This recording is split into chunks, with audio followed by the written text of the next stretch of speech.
Aujourd'hui, j'ai la chance d'accueillir Lucas Estrella. Salut Lucas. Salut Edouard. Tout d'abord, merci beaucoup d'être là. Merci à toi. Lucas, il a lancé un business avec une très belle croissance ces dernières années. Du coup, on va en parler aujourd'hui dans le détail. Et puis, on s'est croisés sur les réseaux sociaux, donc c'est comme ça qu'on se connaît depuis quelques temps. Tout d'abord, du coup, pour le coup, c'est pas un podcast c'est pas un épisode qui sera orienté immobilier cette fois, mais plutôt business et entrepreneuriat. Ton business, il est très solide maintenant. Tu as fait quelque chose d'assez incroyable, à mes yeux en tout cas. Raconte-nous un peu d'où tu viens et ton parcours de base.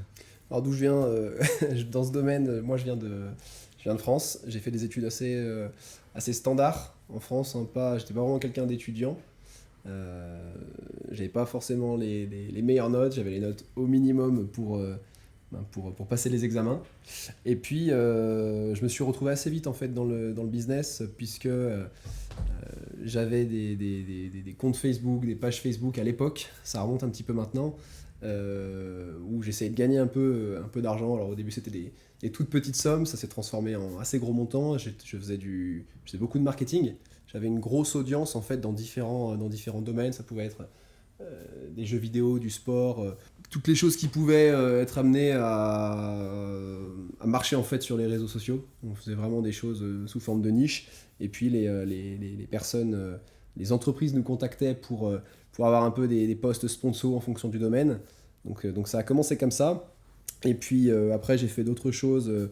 Ça a été des locations de voitures avec cet argent en fait, parce que voilà, ça générait de l'argent, je ne savais pas trop quoi en faire, je l'investissais mal à la base. Et donc j'ai fait des locations de voitures et à l'époque j'étais très content, j'étais jeune mais je gérais très mal mon argent. T'avais quel âge à cette époque-là? Alors j'avais 15 ans. J'avais 15 ans, Les voitures ça a commencé du coup vers 17-18 ans. Mais à 17-18 ans t'as pas d'expérience en finance, tu sais pas quoi faire, donc t'achètes des vêtements, des PlayStation, tu dépenses vraiment mal ton argent. Donc ça, l'argent rentre, mais l'argent sort beaucoup plus vite. Ouais. C'est une chose. Et puis par la suite, assez par hasard, en fait, je me suis retrouvé dans ce domaine de l'assurance, puisque j'étais sur les réseaux. J'avais un ami qui postait des gros montants. Alors pourtant, j'avais fait des études avec lui, je m'étais dit, putain, c'est pas une personne qui était vouée à faire beaucoup d'argent. Et puis, en fait, c'était que des conneries. Mais je me suis retrouvé en Suisse, à Genève, à faire du porte-à-porte sur des domaines que je connaissais absolument pas. Et je voyais du monde défiler. On était recrutés pour vendre des assurances qu'on ne comprenait même pas. Ouais. Donc c'était vraiment obscur. Ça n'a pas duré très longtemps, parce que je me suis fait recruter par la suite. Mais il y avait vraiment des dizaines, vingtaines de personnes qui commençaient chaque semaine. Puis il en restait parfois une. Et j'avais la chance d'avoir mis un peu de côté quand même pour pas tout dépenser, donc j'arrivais encore à vivre, mais je voulais pas être venu là pour et puis repartir quoi, ça aurait été un échec. Donc je me suis dit il y a quand même quelque chose à faire, et puis ça commençait à m'intéresser ce domaine. Et là c'était assurance. C'était vraiment assurance, c'était assurance santé, et vraiment Okay. pas de formation, Wow. on savait pas ce qu'on disait, c'était vraiment mauvais à l'époque. Je pense que les patrons gagnaient vraiment bien leur vie. C'était un petit peu n'importe quoi, ça a changé depuis, Ouais. bien sûr, et heureusement. Et je me suis fait recruter ensuite dans une société dans le même domaine, mais avec un peu plus de formation, plus de sérieux. Mais ça m'a beaucoup servi en fait pour évoluer, mais derrière comment dire, l'ambition des patrons, c'était vraiment de faire de l'argent, et puis c'était pas de servir le client. Ok. Après, je me suis retrouvé ici. D'accord. Donc ici, c'est EMG. C'est là que tu as fondé EMG. Donc du coup, d'une fois que tu as quitté ce deuxième employeur, c'est en Suisse. C'est ça.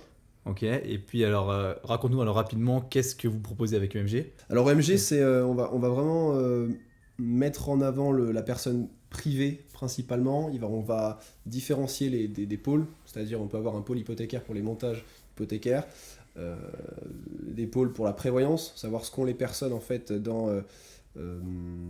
comme couverture. C'est-à-dire qu'on peut retrouver des jeunes parents qui ont des enfants mais qui ne sont pas au courant des couvertures qu'ils ont. On va les aider par rapport à ça, les informer.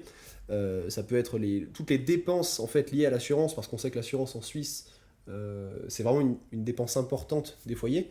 L'assurance maladie, c'est extrêmement cher. Les assurances dites choses, c'est l'assurance habitation, donc ménage, les assurances véhicules, les cascos, tout ça, c'est quelque chose de cher. Donc, avec tous les partenaires qu'on a, et on les a quasiment tous, on va trouver les meilleures solutions pour les personnes. Ça peut être déjà notamment sur la dépense, mais après, d'un point de vue fiscal, les meilleures choses à faire.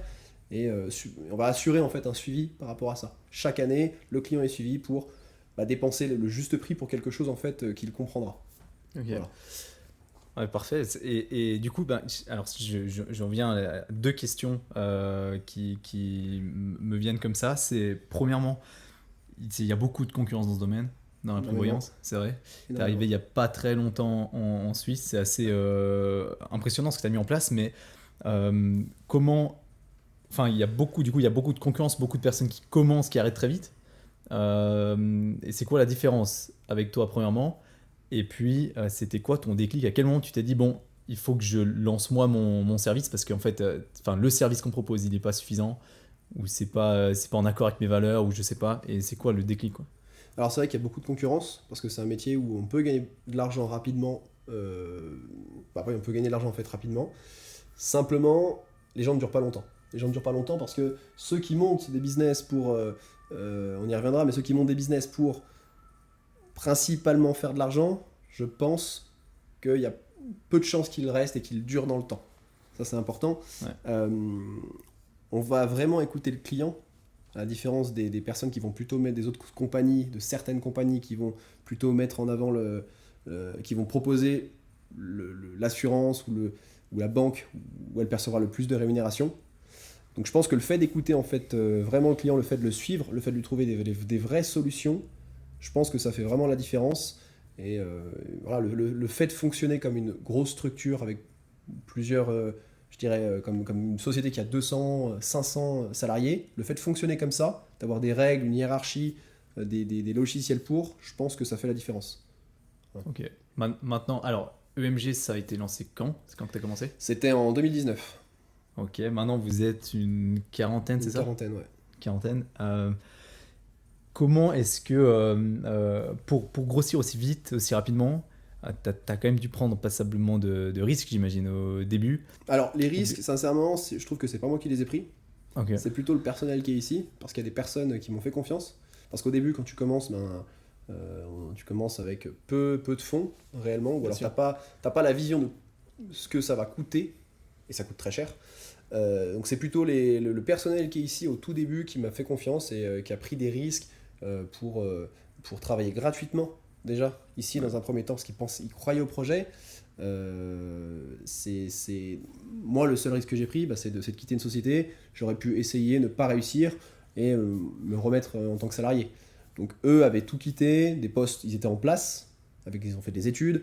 Et ils ont tout quitté pour venir ici parce que justement ils ont cru au projet et maintenant ils sont contents d'être là. Ouais. Mais c'est eux qui ont pris des risques et moi pas tellement. Ah, bon, il faut les trouver. Il faut les trouver, ça c'est sûr. Ouais. Ça, c'est sûr. En termes d'évolution, ça a démarré assez vite ou bien maintenant c'est devenu exponentiel maintenant en fait? Et puis comment ça a démarré Alors non, c'était au début on a commencé, on était je dirais 4-5 de mémoire. Direct au début? Directement au début. Okay. Ce qu'on croyait au projet mais on se trompait totalement. Totalement, c'était beaucoup plus complexe que ça. C'est pas on fait un business plan, on fait comme ça, ça fonctionne. Non, c'est pas du tout ça. Ouais. Donc on était 4, 5, 6, 7. Après on est retombé peut-être à 3 ou 2 personnes. Là c'était pas beaucoup sur le compte. Ouais. On se pose des questions. Et puis justement il y a ces personnes qui sont arrivées et qui nous ont fait confiance, donc qui ne coûtaient pas d'argent, qui ont énormément travaillé le soir, la nuit pour faire avancer ce projet. Et c'est que depuis, je dirais, maintenant après 2021, où les gens pouvaient se dire, on pouvait souffler en se disant c'est bon, ça fonctionne, on est rentable, on sait ce qu'on propose. Et maintenant, de plus en plus, parce que de plus en plus de monde nous font confiance, ça fonctionne beaucoup mieux. On a beaucoup plus de moyens à l'heure actuelle qu'avant. On peut plus prendre de risques, on peut plus investir qu'avant. Ou alors avant on achetait une imprimante, c'est un gros montant. Je sais pas comment on va faire. Justement, c'est ce que j'allais dire. À quel moment, justement, à ces moments-là, au début, quand c'est compliqué, c'est quand que tu te dis, ok, là, je peux engager quelqu'un parce que le business commence à arriver, il y a de la récurrence, je sais que je peux me permettre d'augmenter les charges, voire même faire exploser les charges. Vous avez pris des bureaux à Genève. À partir de quel moment tu t'es dit, ok, là, ça joue là. Alors, je me suis Là, il y a bien une prise de entouré. risque quand même. Ouais, je me suis bien entouré. J'ai eu du mal à engager des personnes. Parce que bah, on n'est jamais mieux servi que par soi-même. À chaque fois, non, je vais mieux faire que toi. C'est très compliqué. Ouais. C'est très compliqué. C'est des personnes qui ont réussi, qui m'ont dit Lucas, tu passes du temps sur des choses où tu devrais pas. Tu devrais engager du personnel. Donc on a commencé à engager comme ça, vraiment doucement, Ouais. du personnel. Et au final, voilà, ça a payé. Et moi aussi, le fonctionnement, je prends pas de risque dans le sens où quand j'achète quelque chose, j'évite de faire, je parlais d'imprimantes tout à l'heure, j'évite de faire des leasings sur des imprimantes, des leasings sur des bêtises comme des fontaines à eau, des trucs de société en fait, qui créent de la charge et qui font que justement si tu as un souci à un moment, tu devras toujours payer ces charges. Donc j'aime bien amortir directement. Je sais pas si c'est la meilleure des stratégies, je suis pas du tout niveau comptabilité, je laisse ça à la fiduciaire, mais on fonctionne comme ça. Donc on avait toujours des bureaux avec, on n'avait pas des baux de 5 ans, on pouvait partir un petit peu du jour au lendemain. Ok. Donc voilà, on a commencé à prendre plus de risques en investissant du personnel, à partir, je dirais, de fin 2020. Ok. Ah ouais, c'est assez récent, ouais, en fait. Ouais, Et du le coup, personnel, ouais. alors je sais que vous êtes assez digitalisé comme Ouais. entreprise, ce que je trouve extrêmement intéressant. Du coup, vous avez pris des bureaux assez tardivement ou direct quand vous étiez 7 au début, après retomber à 3? Vous avez Directement, direct des bureaux. ouais. Ok. Directement, on a pris des bureaux parce qu'on pensait que c'était nécessaire. On a pris des bureaux qui étaient à Genève. Ça avait un certain coût.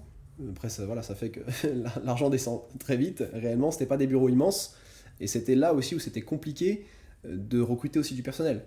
Ouais. Parce que quand t'as pas des bureaux qui sont Bien immenses, quand t'es personne, quand t'as pas de nom, quand t'es récent, quand tu vois que c'est des jeunes, parce que je crois que j'avais 23 ans quand j'ai monté la structure, c'est compliqué de trouver des personnes qui te font confiance.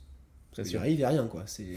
Voilà, tu peux gagner temps, on va faire temps, mais t'as pas de structure, c'est très compliqué. Ouais. C'est très compliqué. C'est beaucoup plus facile maintenant, Maintenant, quand vous êtes 40.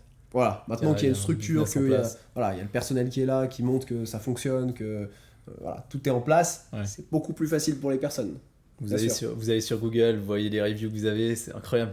Ouais. C'est incroyable. Ça, c'est sûr que ça aide. Il y a beaucoup de personnes qui sont venues justement, qui ont choisi cette société par rapport à d'autres. Okay. J'étais très étonné d'ailleurs parce qu'il y avait des personnes qui ont eu des entretiens dans des grosses sociétés qui sont assez connues. Je leur disais, mais pourquoi tu as choisi EMG? Parce que c'était quand même une grosse structure, tu avais un meilleur salaire. Qu'est-ce qui te fait choisir? Il me dit, mais j'ai vu les reviews, j'ai parlé avec le personnel et tout le monde adore être ici. Ils sont impliqués, c'est super important. Ils sont impliqués dans le projet. Donc, on a parlé de digitalisation. Les reviews aident énormément. Ouais, bien sûr, bien sûr. Ah, moi j'étais impressionné. Direct, dès que tu m'as dit, enfin, j'ai forcément regardé, UMG sur Google, et j'ai vu les Google Reviews, là, je me suis dit, putain, mais c'est pas possible, quoi. C'est pas possible. Ouais, Genre 355 étoiles. Les clients sont satisfaits. C'est incroyable. C'est une bonne chose. Et alors, du coup, est-ce que tu as forcément déjà un petit peu réfléchi aux objectifs futurs, court terme, moyen terme, long terme, en termes de. On en a parlé d'ailleurs, hein, tu avais des idées de peut-être prendre un deuxième bureau, agrandir, changer de bureau. C'est ça. C'est quelle visibilité sur les années à venir? Alors, on a pris déjà d'autres bureaux. Le dernier en date, en fait, il est à Berne. C'est pour développer la partie suisse alémanique. Okay. Maintenant, étant donné qu'on est vraiment digitalisé, je ne pense pas qu'il y aura une utilité à avoir des agences, des vitrines, en fait. Partout. Ouais. Voilà. On est présent sur les réseaux. Enfin, pardon, pas sur les réseaux, on est présent sur Internet, du moins. Et c'est extrêmement important. Maintenant, on n'a pas besoin, pour l'instant, d'avoir des vitrines dans chaque canton pour dire, voilà, on est présent.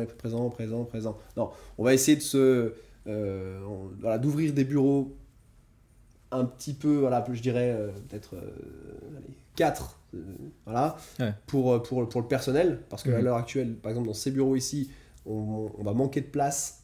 Pourtant, on n'a pas emménagé il y a longtemps. On disait, putain, mais c'est immense. C'est immense, mais en fait, plus du tout à l'heure actuelle. Donc, on va essayer de diviser un petit peu les pôles. Ouais. De diviser les pôles, de prendre un petit peu des bureaux, un petit peu à la. Moi, j'aime bien tout ce qui est un peu américain, avec des grands espaces, des coins pauses, des cuisines, etc. C'est mon style. Donc, ça, ce sera aussi un risque parce que forcément, c'est des grands bureaux qui coûtent cher avec des baux sur 5 ans, 10 ans. Mais voilà, à court terme, on va devoir changer de bureau, prendre plus de bureaux. À long terme, forcément, on va essayer d'augmenter le personnel. Si on peut monter à 500, on le fera, bien sûr. C'est énorme, mais on le fera. J'en doute pas. On le fera. Maintenant, le personnel, c'est une chose, mais une boîte qui a peut-être 40 personnes peut être plus rentable, faire plus de bénéfices réellement qu'une boîte qui a 300 personnes. Il y a aussi le côté humain à devoir gérer. Plus il y a de personnes, plus tu deviens psychologue. Et le service aussi. Faut pas que la qualité baisse dans Exactement. le service. Il faut pas faire de la masse, il faut toujours que le service soit excellent. C'est pour ça que je regarde vraiment toujours les reviews. Toujours. C'est pour ça qu'on écoute les clients. C'est pour ça que chaque personne sait que quand on a un appel, on doit répondre au téléphone. On ne laisse pas un mail qui n'est pas traité. Ça peut paraître bête. On pourrait se dire, bon, maintenant on a énormément de clients, on peut laisser tomber un peu les autres, mais pas du tout. C'est absolument pas ce que je veux. Parce qu'on peut très vite monter, on peut très vite redescendre aussi. Bien encore sûr. plus vite. Pour le moment, vous travaillez dans tous les cantons. Donc, tu as dit que vous allez développer la Suisse alémanique. Mais ça veut dire que pour le moment, vous êtes plutôt roman, mais partout Voilà, on est plus suisse roman en fait. Notre langage c'est le français, donc on va faire des clientèles. On a qui parlent français, italien, arabe, anglais, etc. Mais ce côté allemand, on manque de personnel par rapport à ça, et c'est pour ça qu'on a ouvert un bureau à Berne pour pouvoir recruter du personnel qui parle allemand. Voilà. Les clients, je trouve, sont différents côté alémanique. Je pense que tu le sais. Et voilà, il faut du coup du personnel qui soit plus spécialisé dans ce côté-là. Ok, il y a combien de personnes à Berne maintenant? Ils sont que deux. Ils sont que deux. Ok, d'accord. Depuis combien de temps Le bureau, il est tout récent. Lui, il a été ouvert, je crois, en octobre. Ah ouais. Oui, c'est très récent. Très récent. Ok. Et comment tu fais? Alors, je sais pas si la vision elle est extrêmement claire de où vous voulez aller avec EMG. Je sais que ça se développe beaucoup. Comment tu fais pour avoir une vision plus ou moins claire de ce que tu veux à long terme? Ou est-ce que c'est clair déjà? Une vision claire à long terme, ouais, c'est compliqué. On sait ce qui fonctionne, on essaye de le reproduire, on essaye d'automatiser, et c'est extrêmement important, on essaye d'automatiser. On ne veut pas recruter du personnel dans le vide pour faire des tâches répétitives, on veut plutôt automatiser les choses. Une vision claire, non, on sait qu'on veut se développer, on sait qu'on veut apporter le maximum de solutions aux clients. Ça sera très certainement la clientèle entreprise par la suite, mais à l'heure actuelle, non, c'est le client privé, mais on veut passer partout, on veut maîtriser chaque domaine correctement. À court terme, c'est aussi moi je mets vraiment beaucoup d'énergie dans la formation des personnes. Je veux vraiment qu'elles soient formées. Je ne veux pas d'une personne qui arrive, qui soit formée pendant un mois et puis qui se dit c'est bon, je suis formé, tout va bien. Je veux qu'elle se remette tout le temps en question et qu'elle évolue et qu'elle apprenne sans cesse pour proposer de vrais conseils en fait aux clients. Voilà, les lois changent vite, les assurances changent. On se doit en fait d'être toujours formé, d'être à la pointe des connaissances. Ouais, incroyable. Une question plus pour toi. Au final, pourquoi est-ce que tu fais tout ça? Dans le sens où pourquoi est-ce que tu as dans la tête la possibilité d'arriver à 500 personnes? Tu sais les ennuis que c'est et tout le travail que ça demande.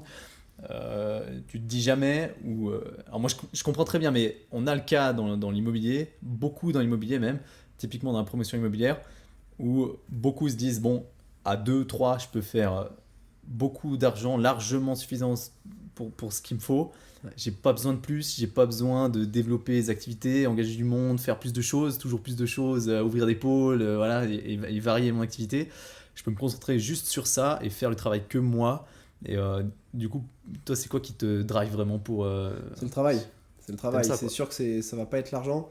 Parce que si on voulait faire de l'argent, on serait beaucoup moins. On prendrait des énormes commissions avec... voilà.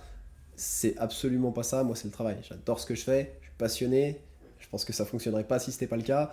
Et je me vois pas à l'heure actuelle faire des horaires lambda voilà, moi je veux arriver au bout des objectifs qu'on s'est fixés. Je veux aussi amener les gens qui m'ont fait confiance dès le début beaucoup plus haut. Tant qu'il y a du travail à proposer, tant qu'il y a des choses à proposer aux clients, on n'arrêtera pas.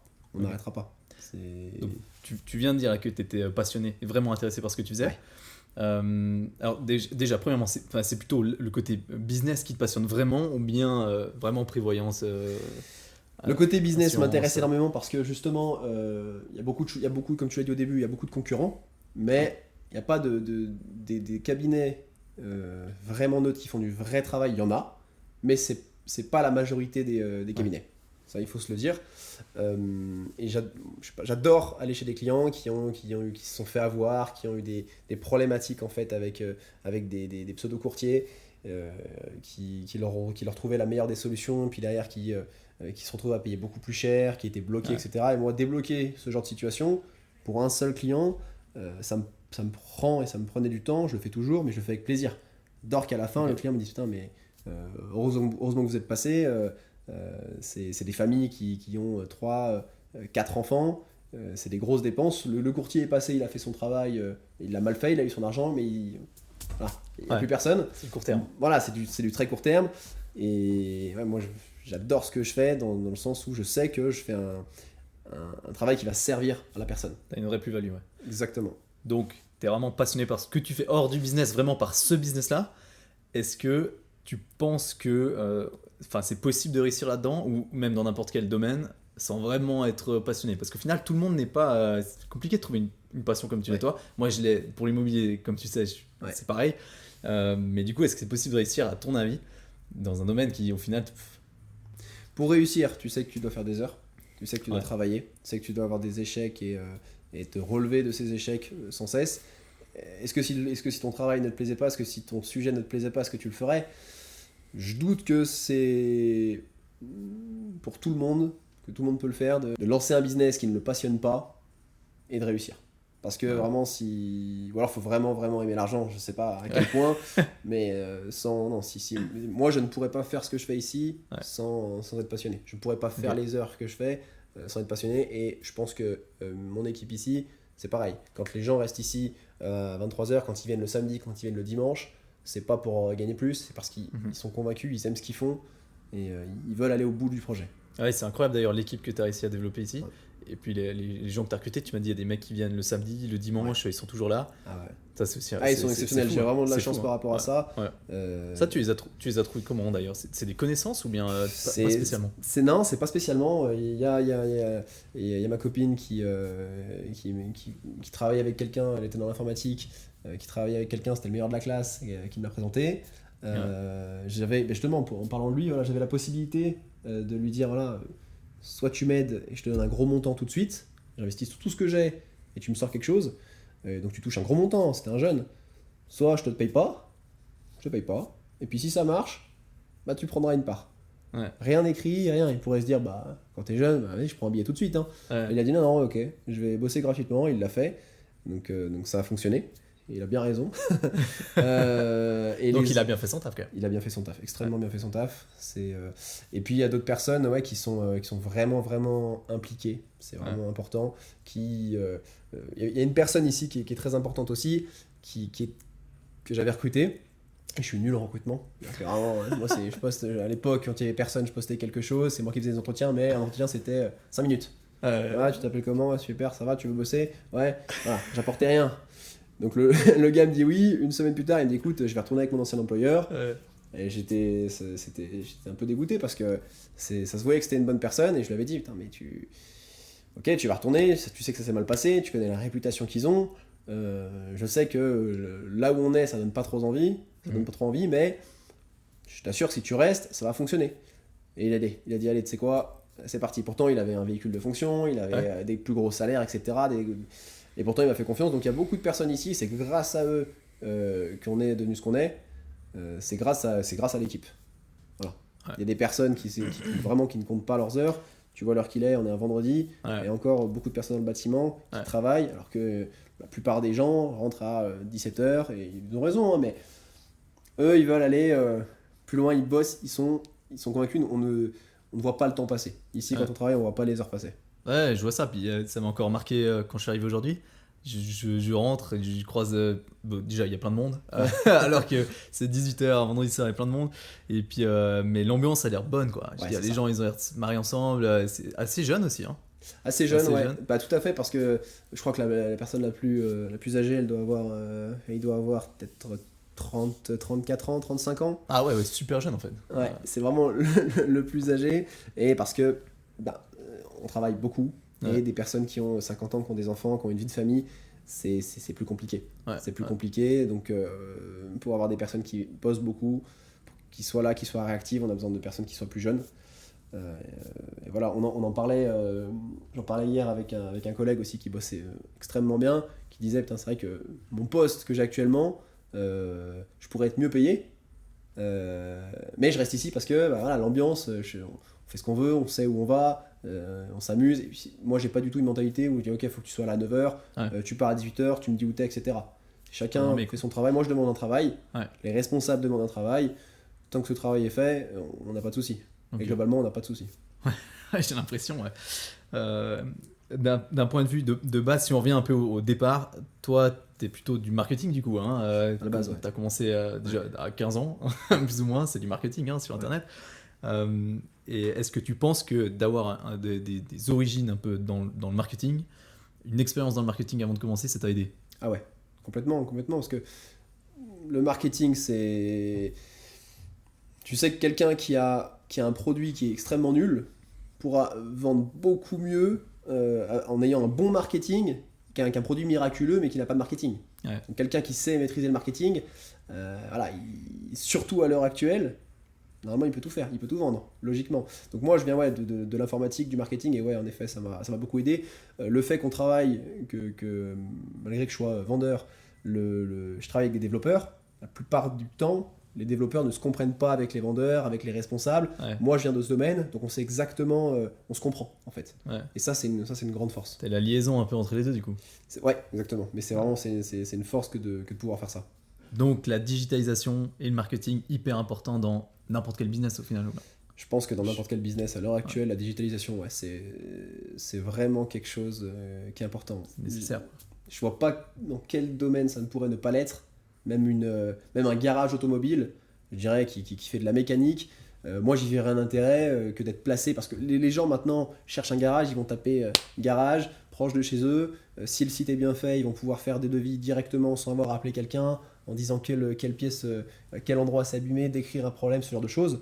Les reviews sont extrêmement importantes parce que moi, le premier, si je vais dans un restaurant et je vais me fier quand même principalement aux avis, un restaurant, un endroit, un hôtel, les gens vont regarder les avis.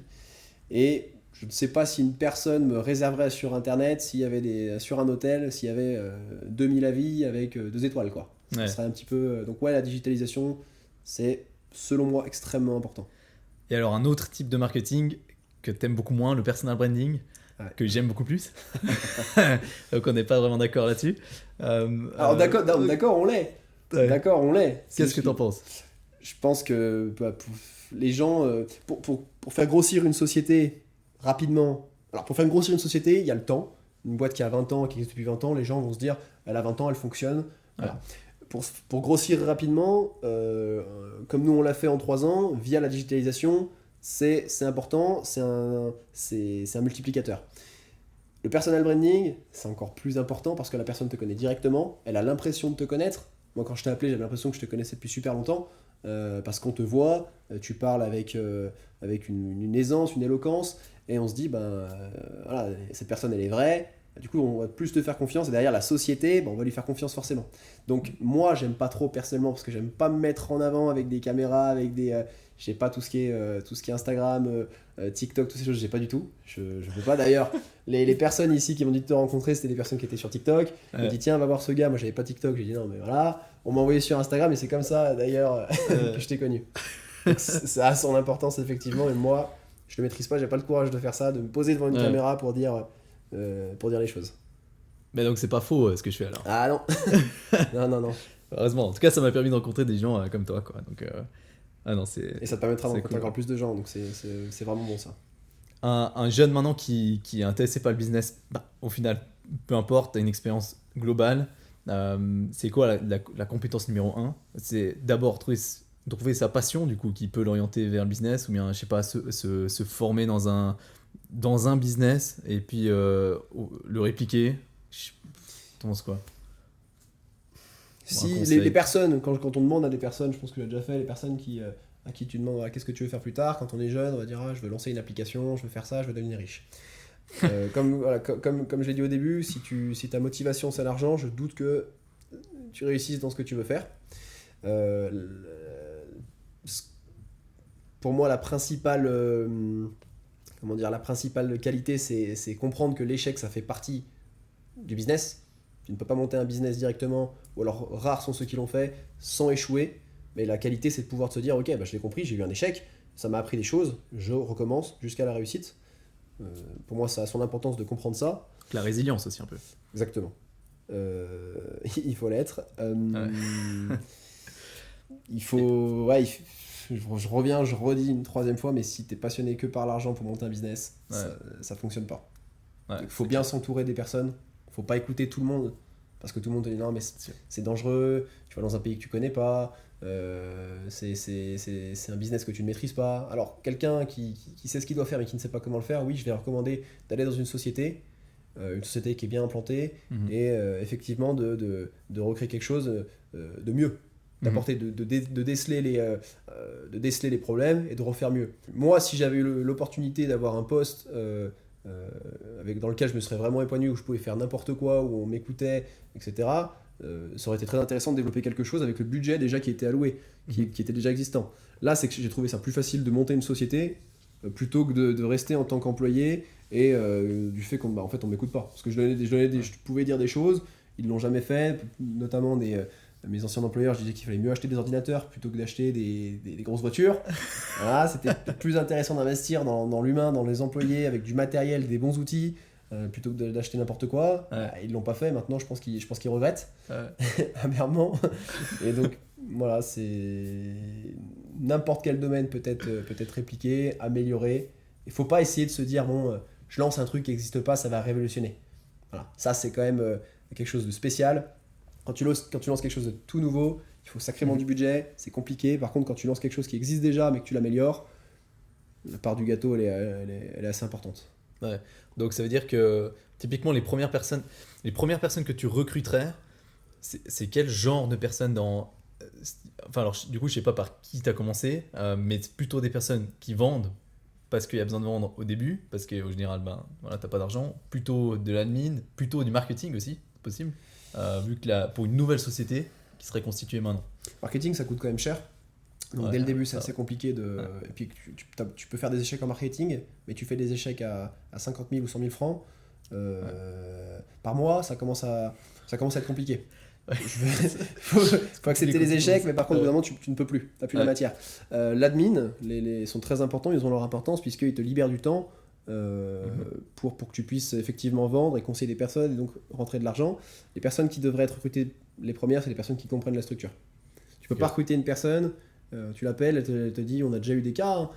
C'est d'accord, alors vous me recrutez, alors le poste, on en parlera après, mais les vacances, c'est comment, puis les horaires, est-ce qu'on peut partir un peu des fois plus tôt, voilà.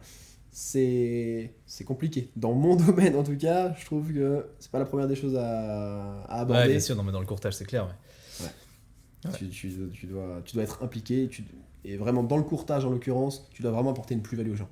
C'est à la base du métier, c'est ça. Ouais. Mais le courtier, il a quand même une mauvaise image, surtout en assurance, parce que il vient, il propose l'assurance qui la rémunère le mieux, et après, t'en entends plus parler. Et ça, c'est tant mieux pour nous, parce que nous, on fait du bon travail, et du coup, on peut passer derrière ça, et on n'a plus l'image maintenant, en tout cas, la société n'a plus l'image de ça. C'est En immobilier, on a la même problématique. c'est ça. Donc, les courtiers en immobilier, c'est un peu le même système que courtier en financement, en prévoyance, assurance. Voilà, je pense que c'est un peu tout la même chose. Donc, il n'y a pas de formation obligatoire, de qualification obligatoire avant de commencer. Ça, t'en penses quoi d'ailleurs? Parce qu'en fait, ce que je reproche un peu, en tout cas dans l'immobilier, c'est que ça détruit l'image du courtier en général, alors qu'il y a des courtiers immobiliers qui adorent l'immobilier, ils adorent ce qu'ils font, ils sont très très compétents, ils sont formés, ils sont intéressés par ce qu'ils font, leur domaine, par les gens, et du coup, ils passent quand même dans la case courtier immobilier. Le gars, il est là juste pour ramasser 2, 3, 4%, et puis disparaître, quoi. Exactement, ouais. C'est une problématique. Je pense qu'il devrait y avoir plus de contrôle, que ce soit un peu plus compliqué. Il faudrait un peu plus prouver que tu es qualifié pour faire ce que tu fais, parce qu'il ne suffit pas de faire une visite d'appartement en disant regardez, vous y verriez bien, hein, c'est un super appartement, c'est bien placé, sans faire une réelle recherche et en effet encaisser la commission. Ouais. Il devrait, comme c'est le cas actuellement dans les assurances, que ce soit plus strict, avoir plus de diplômes, plus de qualifications, avoir des formations continues. Ça, pour moi, ça a son importance. Avoir une harmonisation aussi des commissions. Quelque chose qui a fait du bien, je pense, qui était très mal perçu par les anciens courtiers, qui a fait du bien, c'est l'harmonisation des commissions de l'assurance, notamment dans l'assurance maladie. Ok. Avant, c'était celui qui touche le plus gros billet qui a été vendu. Tu le recommandes, en fait. ouais. Ouais. Maintenant, c'est tout pareil. Ok. Logiquement, ça devrait être plus neutre. Maintenant, les patrons doivent faire attention à ce que les courtiers connaissent effectivement tous les produits, parce qu'une personne qui est habituée à vendre un seul produit ne fera que ça et ne fera pas le travail de base qu'est le courtier, qui est de trouver la meilleure solution aux personnes. Donc en prévoyance assurance, c'est déjà un peu plus protégé le courtage ou pas du tout? N'importe qui peut rentrer. Alors n'importe qui peut rentrer, parce qu'il y a des personnes qui fonctionnent en faisant des magouilles. N'importe qui peut rentrer dans des sociétés. Des sociétés, des fois, que je vois, c'est des personnes qui ont signé, qui n'existent plus, qui sont bien loin, mais c'est une autre personne, c'est d'autres numéros de téléphone, c'est très opaque, c'est toujours une question d'argent. Ils essaient de compliquer la chose, il y a plus de contrôle, il y a plus de sanctions. Je pense que c'est moins facile maintenant d'y rentrer que dans ton secteur. Que dans le courtage immobilier. N'importe qui peut faire. Mais ça reste encore un peu trop facile à mon sens que de pouvoir proposer n'importe quelle assurance. Je prends l'exemple des troisième piliers que les gens connaissent. C'est énormément vendu, les troisième piliers. C'est très peu connu. Très peu connu par le courtier, dans le sens où l'argent, avant c'était des choses qui étaient garanties avec des taux d'intérêt techniques qui étaient garantis, donc le client ne prenait pas forcément trop de risques en faisant ce genre de choses. Maintenant, c'est vendu en disant voilà, vous le défiscalisez, alors que les personnes peuvent être, par exemple, en permis B, qui ne sont pas forcément obligées de le défiscaliser. Elles investissent complètement l'argent dans des fonds qui prennent des frais, ces assurances qui prennent des frais, etc., etc. Le client, il perd. Il a la garantie de perdre de l'argent. Donc ça, à mon sens, c'est encore trop peu contrôlé. Quand tu commences à dépenser des sommes comme 400, 500 francs par mois pour ta retraite, que tu y tiens, et qu'au final tu t'es fait avoir, et je passe souvent derrière des personnes qui ont fait ça, c'est compliqué. Mais je dois dire que je trouve que c'est pas non plus hyper transparent, les contrats de troisième pilier. Enfin, en tout cas, j'en ai lu un ou deux. C'est pas très très clair, quoi. Il y a quelques mots. En l'occurrence, c'est fait personne n'a compris. En l'occurrence, c'est fait pour que ce soit opaque. Ils vont jamais afficher les frais précis, ils vont jamais afficher les frais au courtier. Alors d'ici 2024, si je dis pas de bêtises, il y a la LSA, la loi sur l'assurance des assurances, qui va obliger les courtiers qui seront non liés, c'est-à-dire qui ne seront pas liés à un assureur, de mentionner en fait la commission qu'ils vont toucher pour ce contrat. Ok. C'est bien ça. C'est une bonne chose, pour autant que les clients les lisent, parce qu'en général, quand on signe un contrat, c'est tenez, signé vite, tac, puis on voit pas. Ça devrait aider en tout cas. Et il y a une deuxième chose, c'est vu que l'argent est quand même placé en fonds, majoritairement, c'est le futur, que les conseillers soient, on appelle ça LSFIN, c'est aussi une loi qui est assez récente pour que les conseillers soient dans un registre de conseillers, que la société soit couverte par une responsabilité civile dans le cas où je passe chez toi par exemple, je te dis de prendre ce placement alors que j'y connais rien, j'ai pas de compétences, tu perds tout ton argent, tu as le droit de m'attaquer parce que mon conseil c'est un défaut de conseil en fait, l'assurance te rembourserait, voilà, ça va être beaucoup plus durci. Donc dans le domaine privé je trouve que les assurances vont être de plus en plus strictes et c'est une bonne chose, ça va faire beaucoup de ménage. Ça va nettoyer, ça va nettoyer le marché. Je pense que c'est ce qui manque à l'immobilier, mais certainement que ça va suivre un jour, quoi. Ouais, c'est ça. Je pense aussi. Si on parle un peu plus d'IMO, quand même, on est obligé. T'es intéressé par l'immobilier, toi, en Suisse ou... Je suis intéressé en Suisse par l'immobilier, bien sûr, même de manière générale, parce que l'immobilier, ça reste un placement qui est sûr depuis des années, voire des décennies.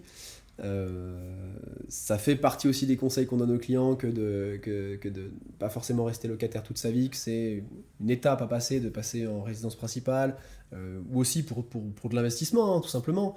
T'es investi maintenant en Suisse ou pas encore? Moi personnellement, investi en Suisse, pas encore. J'attends de mieux connaître des gens comme toi pour m'aider. Si je t'amène un projet une fois, t'investis? Ouais. Ah, complètement. Ok. Complètement. Avec grand plaisir. Justement, je dis qu'il faut être formé pour faire ça. Je me lancerai pas y a prendre des risques et prendre des risques qui ne sont pas mesurés. Je me lancerai pas dans un projet, je mettrai pas 200 000 de fonds propres pour quelque chose que je ne maîtrise pas. Ouais. Je l'ai fait dans des endroits où je maîtrise, dans des secteurs où je maîtrise. En France, où c'est quand même beaucoup plus facile d'investir. Donc j'ai déjà passé le cap, si je puis dire. Mais en Suisse, tant que je ne maîtrise pas correctement les tenants et aboutissants, je le ferai pas. Mais incessamment sous peu, si tu me proposes, avec plaisir. Bah, écoute, je reviendrai vers toi en tout cas, dès qu'une opportunité se présente. Et puis si tu devais recommencer à zéro tout ce que tu as fait là jusqu'à maintenant, on précise quand même que tu as 27 ans, hein, c'est dingue ce que tu as fait jusqu'à aujourd'hui.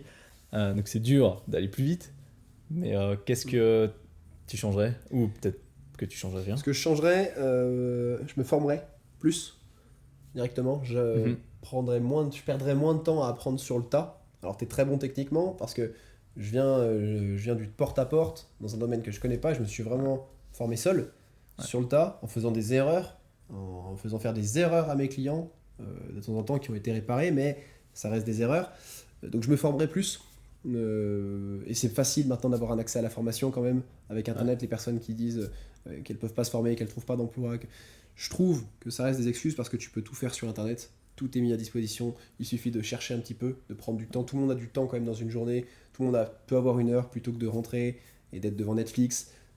Tu peux trouver du temps pour travailler, pour apprendre des choses, apprendre de nouvelles compétences. Et je pense que c'est ce que je changerais pour aller plus vite. Ouais.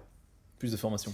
Plus de formation, ouais. Je pense que j'irai plus vite. Plus de formation, alors dans le domaine du business, plus de formation sur la comptabilité d'une société.